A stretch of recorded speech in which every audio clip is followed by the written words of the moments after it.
Welcome to the Infinite Surface Podcast. I'm Jesse Thompson, and this is Season 2 of Fat Stacks.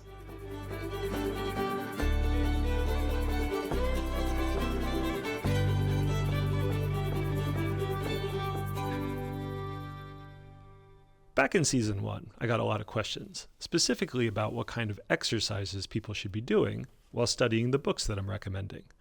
Books like Mike Mattesi's Force, Stephen Roger Peck's Atlas of Human Anatomy for the Artists, and Steve Houston's Figure Drawing for Artists. These books are filled with great observations, illustrated examples, and excellent information, and we know that we should be studying them, but they don't exactly tell you what to do. I've also started noticing something important, that many of the issues that people run into with their figure drawings aren't necessarily about anatomy or the ability to draw a certain body part. That's to say that their struggles might not be with the figure exactly, as much as their more fundamental drawing problems. So for this season, I'm shifting the focus a little bit. We're going to explore books that deal more broadly with drawing itself, things like composition, value structure, mark making, and most importantly, drawing as a way to help us see with artistic intention. Because in my own experience, those are the areas that led to the biggest leaps in my artistic development. So today, we're starting Season 2 with what I think is one of the most misunderstood and unappreciated drawing books out there, Nicolaides The Natural Way to Draw. I feel like the misunderstanding begins right here on the cover, with a quote from the Whole Earth catalog. They declare, the book is not only one of the best how-to books on drawing, but it's the best how-to book we've seen on any subject. That's high praise, but honestly, I don't think this is a how-to book at all. Mike Mattesi's book is a how-to on seeing and drawing cascading ellipses and applying it to animation principles. Stephen Roger Peck's book is a how-to on anatomy and how to approach it for drawing.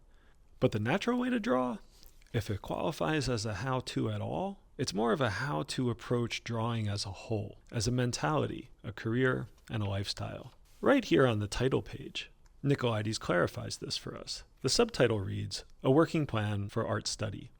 That's a much more accurate description of the book and what it's meant to be. This book isn't an instruction manual. It's a training regimen. It's closer to a workout schedule than a technical guide. And in the very first sentences in this book, Nicolaides says, this book was written to be used. It's not meant to be simply read any more than you would sit down and read through an arithmetic book without any attempt to work out the problems in it. It reminds me of something I often tell my students. You cannot be a great runner if all you care about is winning the races. You have to love sore legs. In artistic terms, it means you need to love the process more than you crave the outcome. And the process is going to be long, rigorous, and often uncomfortable.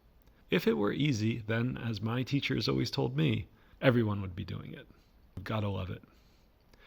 As James Baldwin once said, beyond talent lies all the usual words: discipline, love, luck, but most of all, endurance. Or, as Chuck Close put it, inspiration is for amateurs. The rest of us just get up and go to work. I love this quote. I even did a whole podcast discussion on it with Brian Craig, the sculptor, and fine artist Glenn Lavertu. In the same spirit, Nicolaides himself says, there's no such thing as getting more than you put into anything. You can't expect the man who is guiding you through the mountains to save you energy and to tell you the best way, but you cannot go any further in that mountain than you can and will walk. The Natural Way to Draw is absolutely a love the process kind of book. But what is this process that Nicolaides is talking about? It's not just the process of drawing. It's the process of learning to see through the eyes of an artist. Not in a romantic way, but in a very technical, hard-earned way. Learning the language of pencil and paper, or stylus and tablet if you're a digital person. It's all the same, in that seeing is the key. About the exercises in the book, he says, what we're trying to learn is not the exercise. That should be easy. You're trying to learn to draw. Here, I think he uses draw in the largest conceptual way possible. Not just to draw a thing, but a whole body interaction with the world around you, where the drawing tool and the surface are simply the record of that experience. He goes on. The exercises in this book are simply a constructive way for you to learn to look at people and objects so that you may acquire the most knowledge for your efforts. This is another thing that separates Nicolaides' books from the others that I've reviewed. It's not exactly a results-driven book, although I think a lot of the very tangible results will come from going through this process. That's to say that he doesn't encourage you to expect some great drawing from each exercise, but instead to value the training itself. He says, "The effort you make is not for one particular drawing, but for the experience that you are having." Suddenly, Nicolaides seems to be shouting from the page, as if writing in all caps, "The sooner you make 5,000 mistakes, the sooner you can correct them." It's a striking moment, and one that echoes the ideas popularized by Malcolm Gladwell in his book Outliers. Gladwell's well-known 10,000 hours theory argues that exceptional artistic and creative achievement stems not from innate talent, but from sustained, focused effort, combined with the right conditions and opportunities. Remarkably, Nicolaides was making a similar case nearly a century earlier. In the preface, Nicolaides says, "I assume you are about to embark on a year of art study. I do not care who you are, what you can do, or what you've studied, or if you've studied at all. I'm only concerned with showing you some things that I believe will help you draw."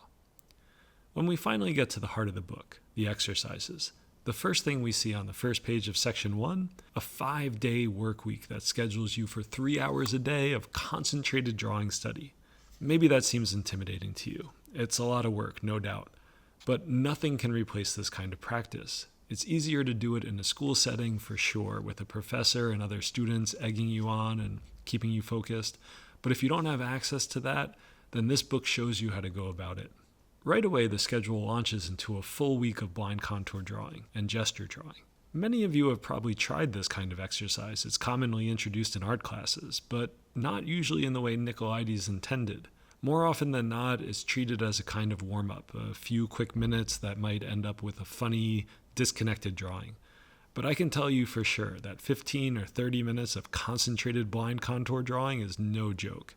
It's an exhausting process of intense concentration that teaches invaluable lessons about deep observation, proportion, patience, hand-eye coordination, endurance, and, maybe most importantly, a love of looking and seeing and interpreting.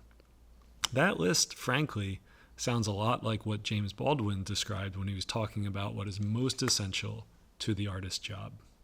Making our way through the chapter, we see some examples of what Nicolaides means by blind contour drawing. We see some student works, elegant, searching drawings that don't look silly at all, but look deeply observed. He gives some examples and shows the difference between blind contour drawing and gesture drawing. Here, he defines gesture really differently than we've heard about it in Mike Matisse or Michael Hampton's books. Those definitions of gesture are about the relationship of the major masses, the rib cage, the pelvis, and the skull. This is more about the gesture of the pencil, the movement and relationship of the drawing tool to what it is that the artist sees. It's a different kind of gesture, but equally important, and one that Nicolaides wants you to develop. When we get to the second section, we see that he starts to encourage you to draw gesture drawing more. There's more gesture drawing here in the week and less blind contour drawing. He gives examples from Daumier, an amazing sketch. He gives student examples as well, and starts to discuss the relationship of sketching to modeling, especially in the third section. So here he starts to talk about form and encourages you to work with the tool in a different way, building up masses instead of just working on contours. Again, you see that the images in the book are not stunning. They're not masterpieces. They're process drawings, drawings that help you learn how to look and are evidence of a student searching their way through the drawing. With section 4, we see a return to gesture drawing, but now Nicolaides is encouraging you to incorporate modeling and memory drawing. Memory drawing is a really important way to develop your habits and to understand what you know and what you don't know, how to hold shapes and forms in your mind and then repeat them on the page. And when we get to section 5, we see that Nicolaides is encouraging you to start to experiment with different mediums, ink, and then in section 6, watercolors. By section 7, you see that the drawings are getting longer and longer.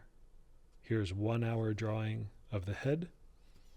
And if we skip ahead to section 11, the study of drapery, you see that Nicolaides finally is giving you a lot of time to make a drawing, 2 hours and 1 hour, all through the week. He's asking you to focus in on a particular subject, fabric, and gives you some examples and techniques to study. And of course, you can follow up with other artists like Bridgman or examples from some of the other books that I've given you if you're interested in going into a particular form deeper.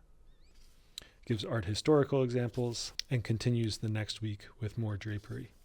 By the time we get to section 18, we start to discuss the figure in a section he calls the studies of structure. By section 19, he talks about design, and here you start to see some of the same conversations that you saw in Mike Matisse's Force book and Michael Hampton's Figure Drawing Design and Invention, the cascading ellipse. So now Nicolaides is starting to get into specifically the figure, and continues that way with a little bit of anatomy study.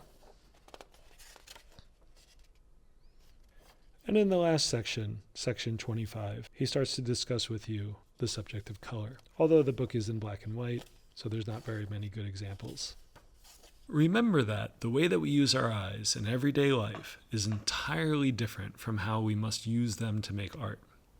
Artistic seeing is a learned skill, and retraining your eyes is exactly what makes this book so transformative. When we look back at the great artists of the past, it's tempting to label their talents as something like innate. But if you examine the kind of rigorous schedule Nicolaides lays out here in his book, you start to see the foundations on which those abilities were built. We'd all like to achieve greatness in our art, and one key difference between this book and others that I've shared is that this book is not packed with stunning drawings. I like that because it keeps the conversation at the foundation level, encouraging the user of the book to make their mistakes and feel their way through the exercises without the crippling expectations of perfection. Unlike the refined examples in a book like Steve Houston's, most of the examples in A Natural Way to Draw are student work, less polished, perhaps, but full of a different kind of charm, a charm of effort. It reminds me of the stories of Michael Jordan. We could all see his mastery on the court, but his effort and dedication in practice and preparation was legendary. Think of this book like Jordan thought of his training regimen. It's the essential groundwork that builds up strength and readiness. These exercises are the fundamentals, and they're not going to be glamorous, but they're what everything else stands on. It's worth repeating. This is not a book about achieving beautiful outcomes, although I think you might be surprised how interesting the things that you make will be. Thanks for watching this episode of Infinite Surfaces Fat Stacks on Nicolaides The Natural Way to Draw. I hope it was helpful to you, and I hope you liked it. And if you did like it, then please like it and subscribe. And then you'll get notifications, like about our next episode on Rendering in Pen and Ink by Arthur Guptill, which I'm really excited about, and I've been mentioning this book for a long time. So please look out for updates from Fat Stacks.